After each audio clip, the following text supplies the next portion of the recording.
These are exciting times we live in. We're at a turning point of humanity's evolution worldwide. Awareness that we are all energy, from the smallest known atom to everything in the quantum infinite universe. Our energies connect us to each other, our planet, and everything in our world. It is now our responsibility to channel this energy collectively with understanding, compassion, empathy, and most of all, love to co-create and redesign a world that benefits us all. Join us here where we discuss innovative ideas and work to create a world where humanity and scientifically proven nature thrive together rather than destroying each other. Welcome to the Intelligent Nature Podcast. My name is Paul McConkey. Today I'm talking to the amazing Stephen Ritz. Whether you are a child in poverty or a child in privilege and not eating properly, you will not function properly. The most important school supply in the world is food. I will say that again. The most important school supply in the world is food. If not us, who? If not now, when?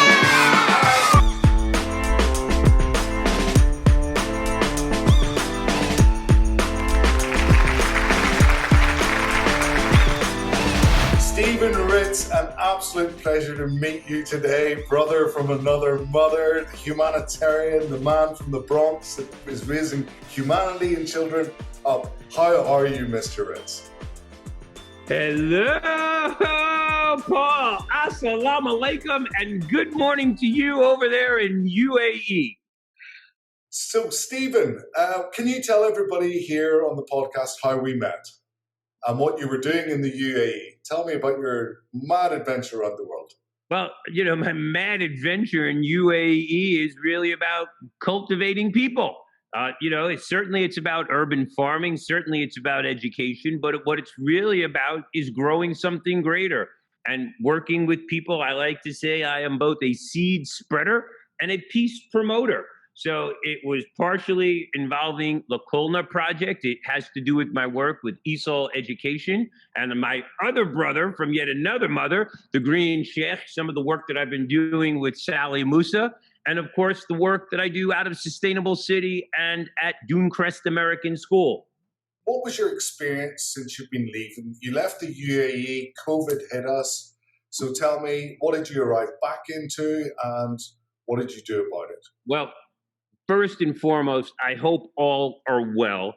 And, I did leave UAE to come home with the expectation that I would be back. When we last saw each other in person at the farm at Zayed University, I was anticipating spending a bulk of 2020 as well as a bulk of and probably most of 2021 in UAE. And here we are now, one day from May, well over a third of the year gone. And I'm still in the United States. And by actually backing up a year, by May 2020, I spent more time in New York in those 4 months than I did in all of 2019. So COVID has obviously, I hate to use the words unprecedented. I hate to use the word disruption. It has certainly created a disturbance in all of our lives. But just because not now does not mean not ever. And I'm vigorously planning the return there this fall, God willing. But what it has done in some ways is made us think deeper, more meaningfully, further, and also click off a lot of boxes in between. And I don't want to discount the pain and loss that anybody is feeling, certainly in my own community. We've lost 24 members of our family, friends, and colleagues in my immediate circle. So I'm here in the epicenter. People have no idea what it has been like to go through COVID in the South Bronx.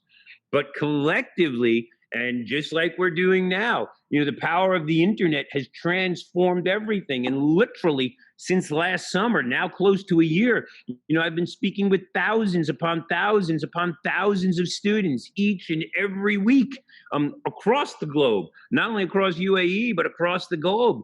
I did the Abu Dhabi International Book Fair of distance. I did a United Nations World Summit, several of them bringing students together from 40 countries through the heart of the Emirates. I stay in touch with almost everybody.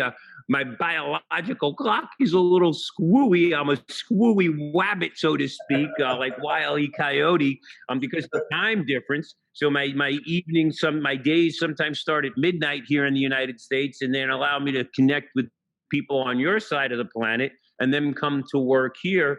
But my hope and my dream is that we never get back to normal, but this moment brings us back to better, where we build back better, where we build back smarter, and we let empathy and compassion become our new North Star.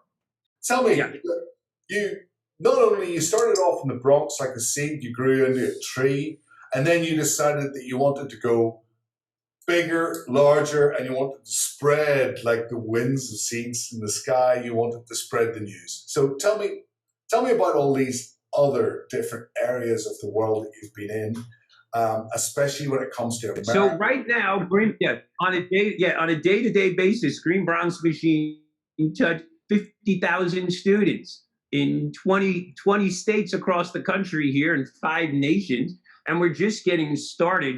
But the beauty is when you come up with scalable and replicable techniques and technology, I think it's very easy to grow a program. And, my goal is not to kind of further me, but to replicate thousands of me, because every child should be a Steve Ritz. Every teacher should be a Steve Ritz. And there's a lot of things that I do. I don't know what particular piece of footage that you're referring to, only because the footage is important to me. The impact is, so it's not about income. It's really about outcome for me. And I think, that kind of humane spirit is both infectious and contagious in a wonderful way. So people have been capturing it and celebrating it everywhere. I'm amazed by how many good pieces of footage and wonderful articles there are. But, don't make it about me. Make it about we. Make it about you. And realize, if I can, you can. That's what this is about. Keep falling up the ladder of success. Failure is only one part of the recipe for success. So you got to fail in order to be great, but don't be afraid to fail, and don't let good get in the way of great. Just get out there and keep doing it. Asking for permission is begging for denial. So tell me, just to go through things, right? Okay, let's go back into your history a little bit about what did you actually see medically wise, the health wise, the engagement of the students with now growing plants and starting to eat food that was nutritious and organic. Can you, I see that you also you've done a lot of stuff with the medical industry in New York. And could you just shed a little bit of light on the food is medicine conversation for me? Well, so let me be clear. The most important school supply in the world is food. I will say that again. The most important school supply in the world is food. You can't teach children who are hungry, children who are malnourished and in distress or hopped up on sugar or amped up on caffeine, can't learn and can't be functional. So input equals output.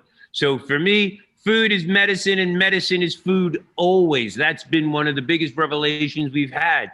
And when you give children healthy, fresh food, it changes the way they function. It changes the way they behave. It changes the way they feel. It changes the way they act emotionally and biologically. So really, food is something that sometimes we overlook and, we're so driven to technology and, data-driven learning.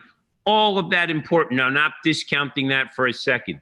But whether you are a child in poverty or a child in privilege and not eating properly, you will not function properly. We see that here in the United States in terms of, illness and sickness and diabetes. And similarly, even in the UAE with obesity and mood swings and, this whole focus on social emotional learning. If you had less crap in your body, you might feel a little better and might be a little more pleasant. So sometimes the solutions are right in front of us.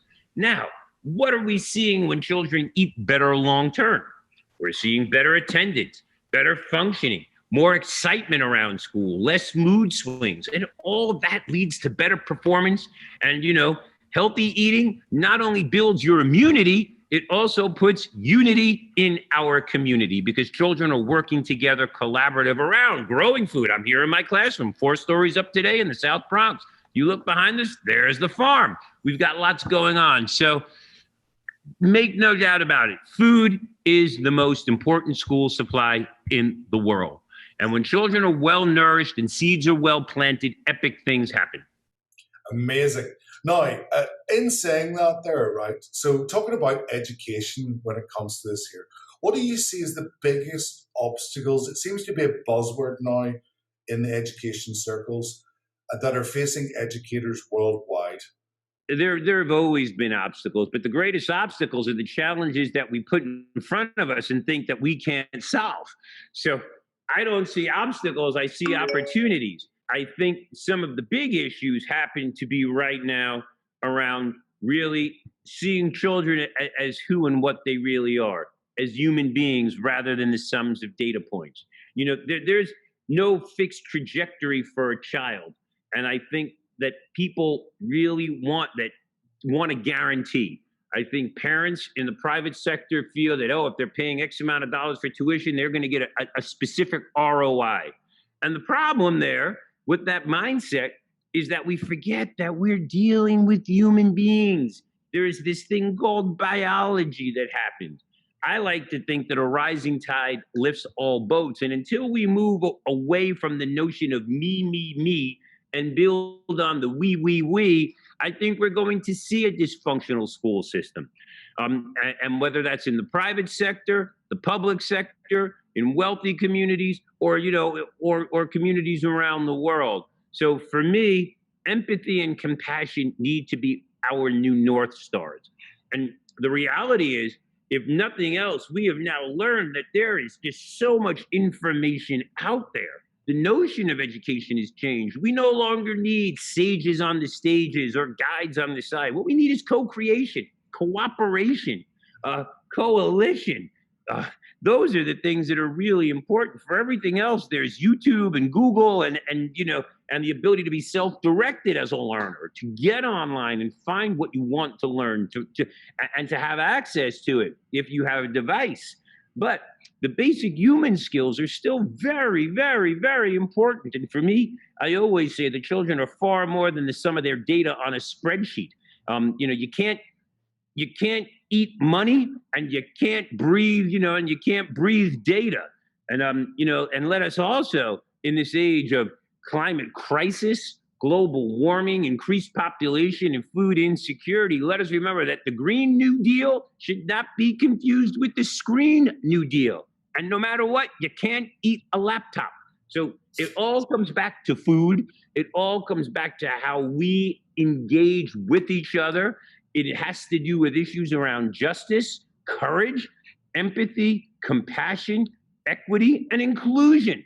That's where it's at for me. So you're talking about equity and food justice and inclusion, and the recent reports have come out worldwide talking about the pesticides, the Roundup. Now, this isn't going back and blaming any farmers back in the day when you had the Dust Bowls in the United States and stuff, and then they were given fertilizers and they could grow nitrogen. They were able to grow green plants, and the nutrition of the plants and the food just started depleting. So considering to what our grandfathers might have eaten an apple off a tree and what we're actually eating now in the supermarket, there's a lot less nutrition in that there. So, sorry, go ahead. No, I mean, you're hitting on some very critical issues. The nutritional quality of food, despite the advent of technology, has nosedived, and in many communities. And that's because we are obsessed with cheap food. But cheap food is so damn expensive. It's killing us on every single aspect of the planetary ecosystems and the human ecosystems, because the wealthy are really getting wealthier while also getting sicker, but the poor and disenfranchised are getting increasingly more poor, increasingly more disenfranchised, and increasingly more diseased and diseased, which is costing everybody something. Now, we can't fault our grandparents for what they didn't know. I will never fault people for what they didn't know. But today, we do know better. And what we've got to do is break that unholy alliance between corporatization of the world and never-ending profits and the human factor. And they shouldn't be exclusive. I talk about, many years ago on my first TED Talk, I talked about a triple bottom line: people, planet, and profit. Today, I like to talk about people, planet, progress, and purpose. If we are not uplifting each other, we are really creating a further schism. And that's not good for anybody. For me, the degree to which we resist injustice is the degree to which we are all free. And the opposite of courage is not cowardice. The opposite of courage is conformity, because even a dead fish can go with the flow. And we're tired, and I don't believe I'm a dead fish. I don't believe you're a dead fish. I don't believe the poor and disenfranchised are dead fish. But yet we're seeing dead fish float throughout the ocean, largely because of our own behavior. So we've got to know better. And here's something really fascinating, talking back to our grandparents' time. And this is the beauty of the new generation. In our grandparents' age, the notion of meat, if you will, meat has become, in the old days, meat was a carcass. You said the word meat, and our grandparents thought of going to a butcher or going to the market or going to the souk and seeing a carcass hanging there, usually by its neck or by its feet, and meat was a carcass. In my lifetime, we've moved towards regarding meat as this thing called protein. We've kind of humanized it a little. We've taken away the word carcass and dead body while amplifying the amount of factory farming that we're doing to call it protein. But now, for the next generation, meat is just regarded as a complex combination of amino acids that can largely be plant-based, generated with 94% input, 94% less inputs. So when you think about what the notion of meat has become and evolved in our lifetime, is really the cure. It's really intellect. Meat doesn't have to be a carcass. Meat is a combination of amino acids and proteins that can be largely plant-derived or insect-derived, or humanely collected and put together with far less input and excrement on the planet. And that's a good thing. So that notion excites me tremendously. And I think that's the mindset we need to embrace. Well, absolutely. I was speaking to Martin Machete, another friend of ours that we all know through Cluna, who's down in Argentina yesterday.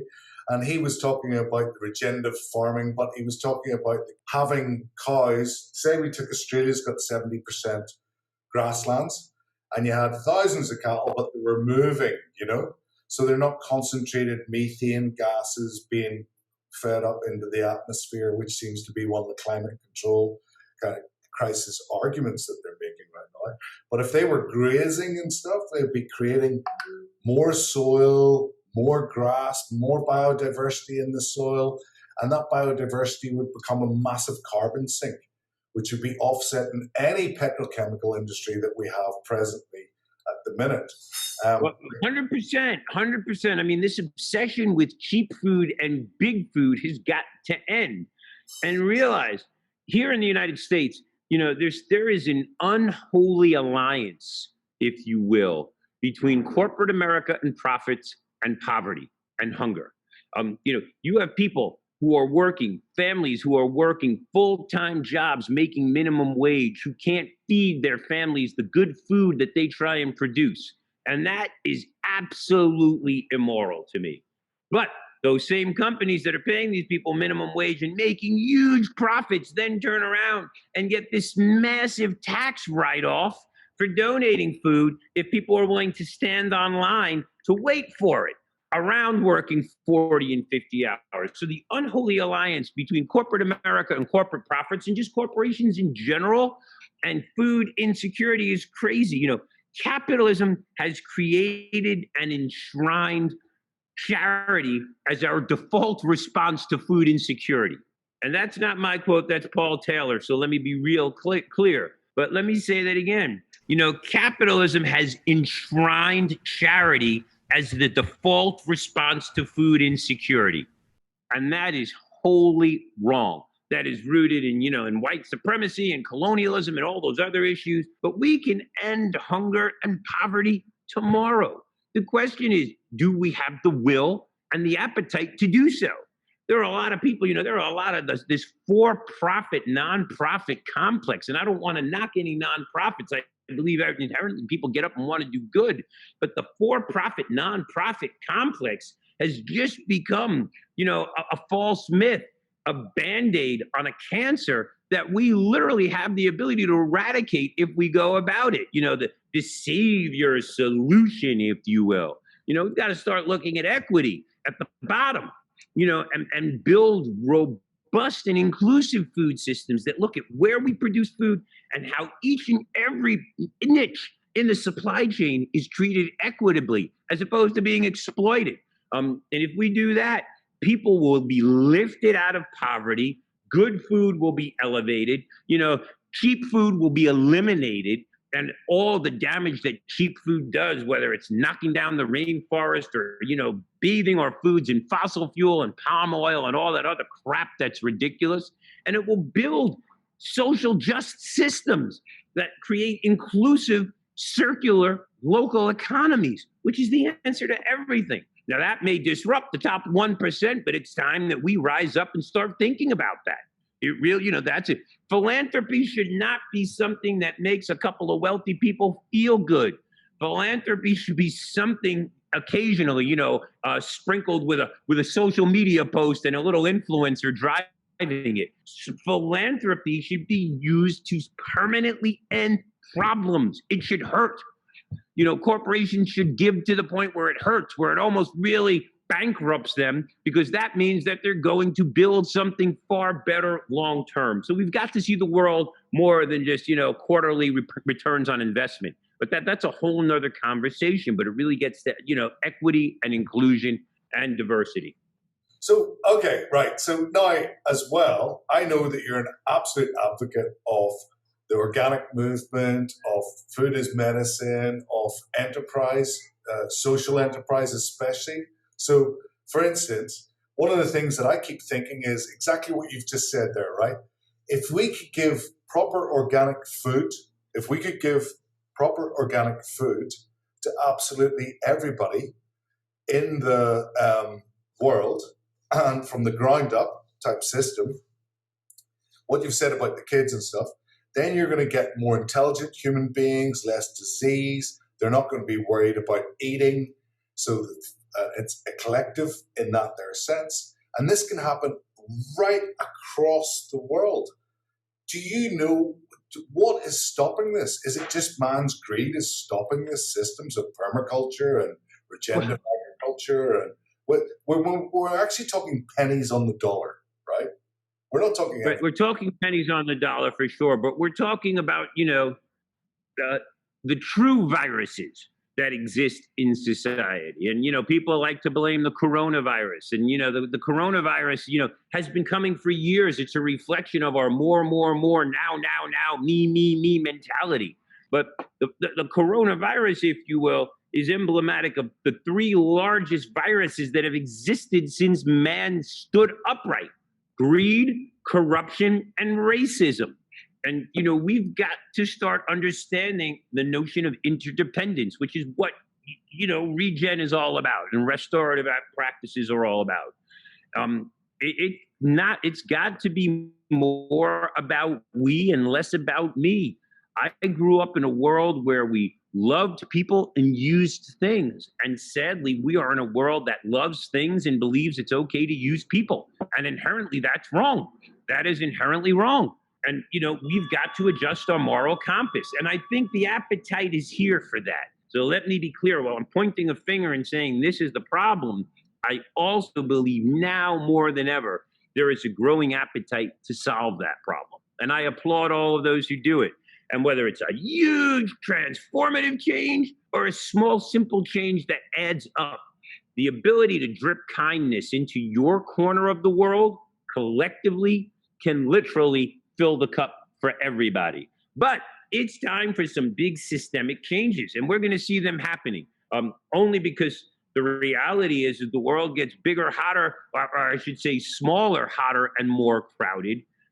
Even business has to start thinking beyond the next quarterly return, because, you can't, money can't buy you. Well, it has bought water and it has bought land, but you can't eat profits. You can't breathe a spreadsheet. So at the end of the day, when all these natural resources are gone, all the money in the world is not going to do anybody any good if there's no food and no safe place to live and no one who's able to go to work. So we've got to really come up with new systems. And I believe we are at that point. Brilliant. Well, you're actually adding a lot of hope to it, which I absolutely love. Now, saying that there as well, Stephen, tell me about, I've been watching your NYC Learn. Now, what I keep thinking, and when we spoke last, was you had set up the Fairgreen School. Can you tell me a little bit about setting up the Fairgreen School here in Sustainable City?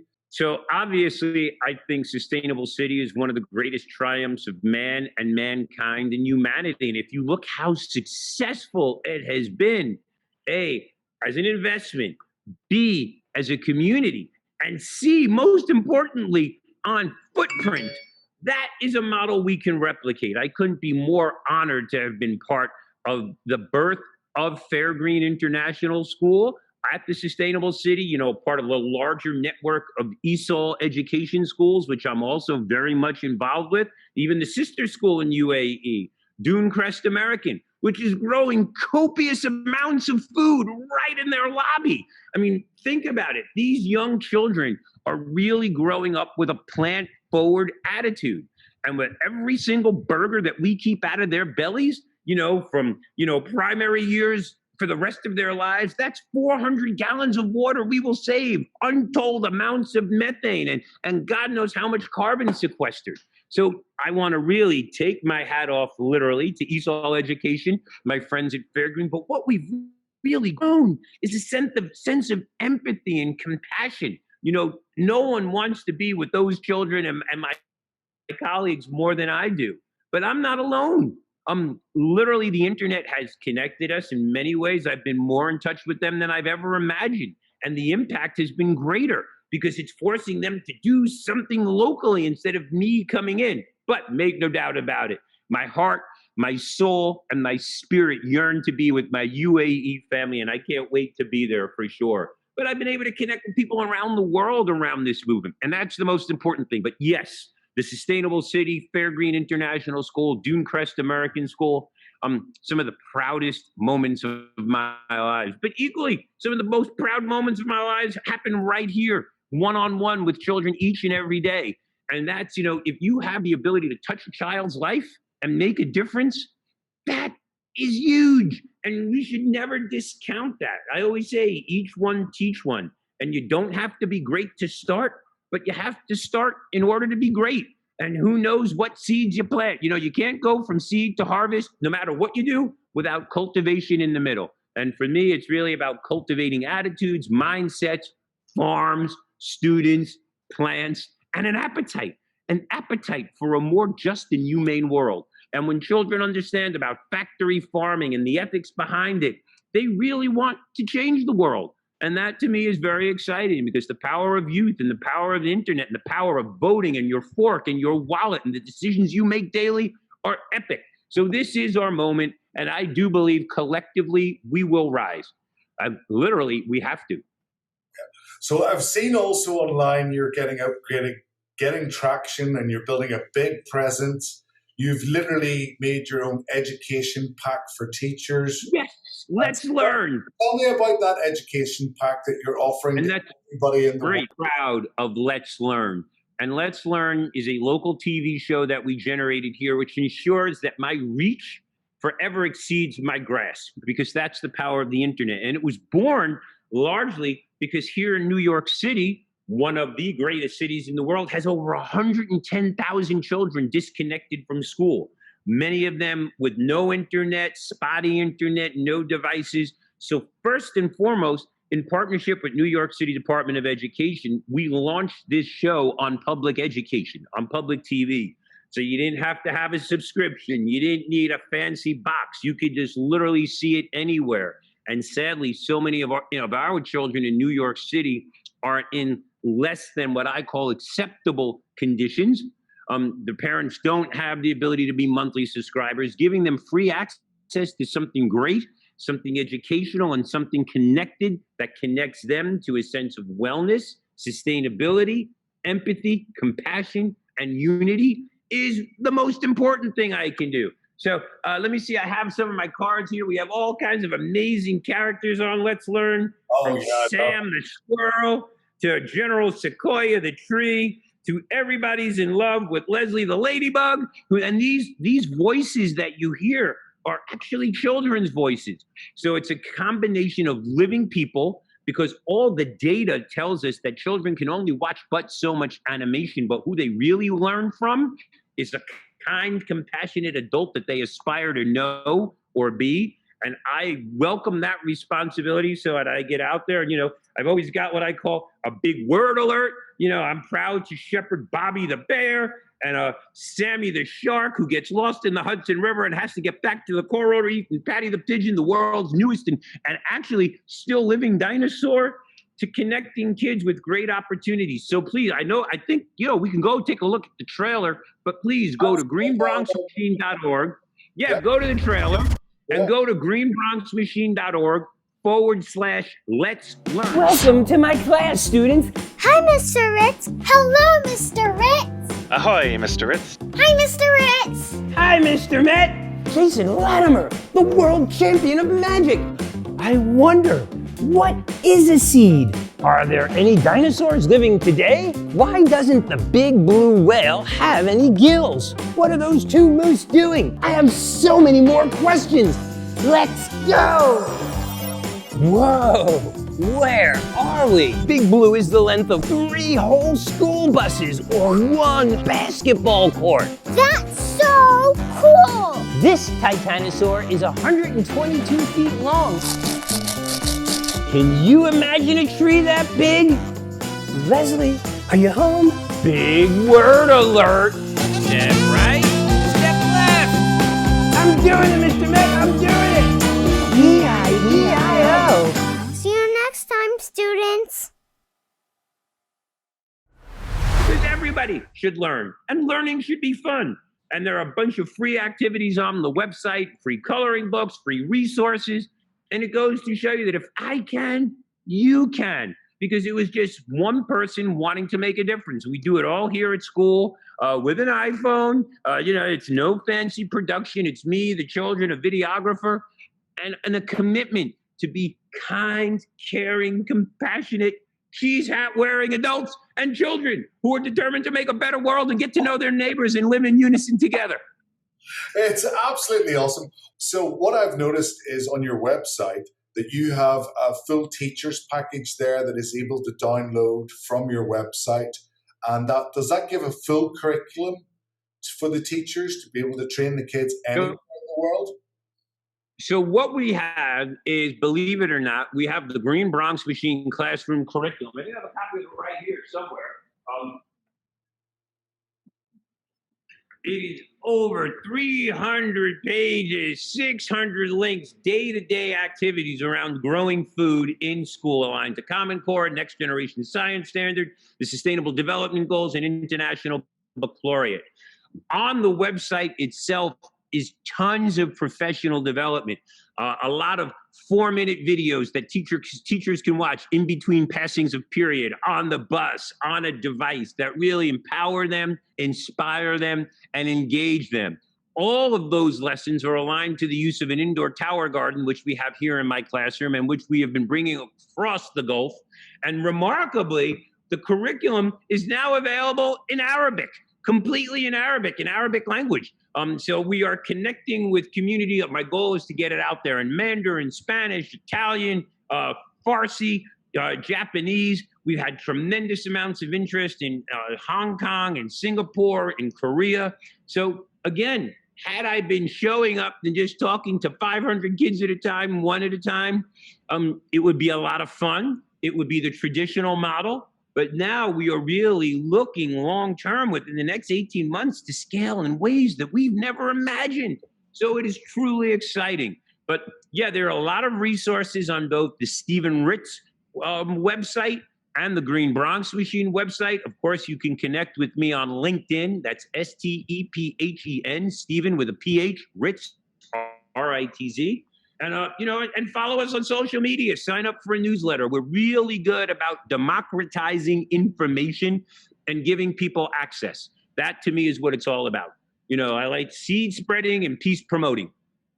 Absolutely. So how does somebody get in contact? So just through LinkedIn, can they get that there and start that conversation with you through LinkedIn? You can always reach out to me at LinkedIn. You can reach out to me at Steven@StevenRitz.com. That's my personal email. You can reach out to me at info@greenbronxmachine.org or Steven, STEPHEN.RITZ at greenbronxmachine.org. And please follow both platforms on all social media. We really try and put out very positive, robust, people-forward, planet-friendly activities and messages that really inspire healthy living, inspire healthy learning, and make people rise up to the challenge that realize that we are the ones we are waiting for. And this is our moment. You know, you don't have to be great to start, but you have to start in order to be great. And I urge everyone to do something today, something small that you and your future self will thank you for. Eat one less hamburger, eat one more banana, eat less crap, drink less soda, do something kind. Kindness to me is the curriculum. For me, compassion is the new curriculum. And for me, it's all about education, not asphyxiation. We need to breathe life into everything that we do in all communities, everywhere. I don't know if you saw your man, Zach Efrey. He did like a nature program and it's on Netflix and he went about going, what's wrong with the world, blah, blah, blah. He ended up with a permaculturalist down in Puerto Rico. And what he discovered was a permaculture school that was set up by the parents, right? Where it was system-based learning. So what they were doing was the kids were learning and teaching the younger kids because it was a small school for a start. But they were learning how to solve problems. Mainly, they were learning, don't get me wrong, they were learning maths, English, sciences, everything up to a really good grade. They were leaving at 16, 17 to go to colleges, and then they were going on to university degrees in Harvard and MIT because they'd been taught how to think, not what to think. Is that something that contributes to your sort of like way you're teaching? Absolutely. Listen, I don't teach anybody what to think. I inspire them how to think, to be creative, to embrace who they are and what they are and where they live and amplify that. We have a great new documentary, thank you for reminding me, called Generation Growth. And if you go to the Green Bronx Machine website, it's greenbronxmachine.org/Generation Growth. It's a very powerful trailer that you can see. The movie will be coming out very soon, the full-length movie. I'm planting cucumbers. I'm planting basil. Me too. I'm planting basil. Do you like basil? I've never had it. Hello? Good morning, good morning. You go in my classroom and you ask children where do they get their food. They say the gas station, the drugstore. That's appalling to me that children are shopping for food in a drugstore. We're seeing all kinds of health anomalies in communities of poverty. You got the bodegas with 5 different types of pork rinds, but no fresh fruit. There's a strong linkage between having poor diet, having poor health outcomes, and then that's just affecting your quality of life across so many different dimensions. Zip code and skin color should not determine outcomes in life. I'm out to change that. Hello, Toledo! How many of you would be excited about having a tower garden in your school? I had this vision. I could teach children if I put this magical garden in the middle of a classroom and built school around it. Steven Ritz and his Green Bronx Machine are opening young minds to science, nutrition, and wellness. When you cultivate a palate, you are changing the trajectory of those children's lives and taste buds forever. You like the lettuce? Yeah, I like the lettuce. For me, the greatest resource in the world is the untapped potential in communities like mine. Parents are sending us their best kids. They're not keeping the good ones at home. Can you put the chair down? Can you put your arms through your shirt? Maybe that'll help bring some brain power. I hope my son can see past the hood. When he goes home, he tells me about the garden. or what he's tried and what we should try. He has 1,000,001 suggestions. What's happening in the inner city and beyond, a lot of that has to do with food, period. Children want to be engaged and involved in something. So sometimes you gotta pull a little magic out of the hat. You can hug it, but not too tight. My favorite subject is science. I'm a quick thinker. Look at mine right now. Look at mine. How did you do today? Good. All right, Lord. I'm exhausted. I'm emotionally depleted. But my heart is full. Oh my God. Once you see it the first time, you're inspired. But the fact that you keep seeing it over and over again, how lives are being changed, then you're motivated. Something special is happening here. This is how change happens. Access to healthy food, one person, one community at a time. You can't rush growth. You can't go from seed to harvest without care and cultivation in the middle.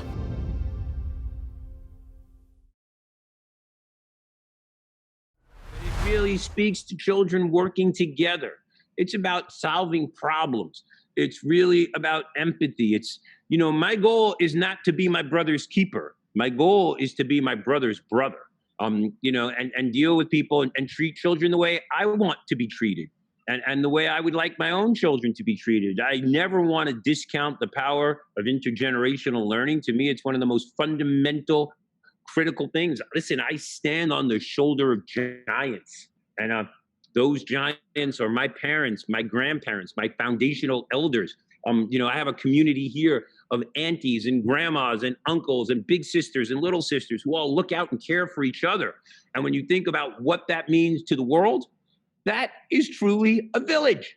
And, you know, and speaking of my village, you know, let me also be really clear to shout out. I want to say a big shout out to my brother from another mother, the Green Sheikh. I'm so excited about some of the children's books and philanthropic initiatives we will be starting across the UAE, including building some farms in the middle of the desert. I want to send a big shout out to my ESOL education family, my Zayed University family, my dear friend, Dr. Abdullah Al-Karam of KHDA, all my friends at Emirates Lit Fest, at Abu Dhabi Lit Fest, you know, at Book Fair, the Sharjah Book Fair people. It is absolutely amazing. And I miss you. I love you. And I look forward to being with you. But even though we are apart, you guys are still like stars. You are my friends. And, you know, our friends are like the stars in the sky. We don't always see them 24 hours a day, but we know they're there. And their good intent and their fixed points help guide us through life. So my friends overseas mean everything to me. My family overseas, I miss you and I love you. And I can't wait to be with you and walk the sands of the Emirates together and scream, yeah! Now, saying that, Stephen, right, one more thing, right? I just want you to go through this because, first of all, you started with changing the food and teaching kids when you first began. Then all of a sudden, I want you to talk about the inspiration that this injected into these children and how those enterprises took off. You know, greening the roofs, the green graffiti, the kitchen garden, the farmer's market, all this sort of like localized, the youngest certified workforce, was it in New York, Brock? Program in America. I now have the first wheelchair special needs farm in the country and the first foster care farm running in the country that's profitable. But it gets down to a couple of real simple things. Number one, when you put a seed in a child's hand, you're making them a promise that that seed is going to grow into something absolutely epic, and they get to see it every single day. And most importantly, when we teach children about nature, we teach them to nurture. And when we teach children to nurture, we as a society collectively embrace our better nature. And that's what this movement is about, growing something greater. Sure, I grow vegetables, but what I really grow is kind, caring, compassionate people, involved and included communities. And that, you know, is the most important thing, because when communities are involved and included and valued, they make decisions for themselves that guide them forward apart from everybody else. and they realize that they are part of a living, breathing ecosystem, and they own their niche and are respectful to all the interrelationships around it. Absolutely. Amazing. But okay, so look, always a pleasure, never a chore. Thank you so much for joining us today. I hope everybody out there is going to be really inspired by what you say, and they're going to look you up at the Green Bunks Machine. I'll put all the links on the site below this video, and I'll be sharing it all with everybody as such. And I really look forward to it and really keep abreast of everything that you're going to be getting up to in the future. Thank you so much, Paul. My takeaway to everyone is be kind to yourself and to somebody else. Do a random act of kindness that, you don't need to acknowledge and put on social media. Just be kind and do something today that your future self will thank you for. Look up, see the stars, fall in love, shake hands, send love, buy less crap, eat more healthy food, and think about the world that we live in and how you can make a difference, because each and every day, your small actions help fill the big cup. Lovely. Thank you so much. Thank you. Bye-bye. See you soon. See you soon. Thank you kindly. Thank you. Thanks, Boston. Bye-bye.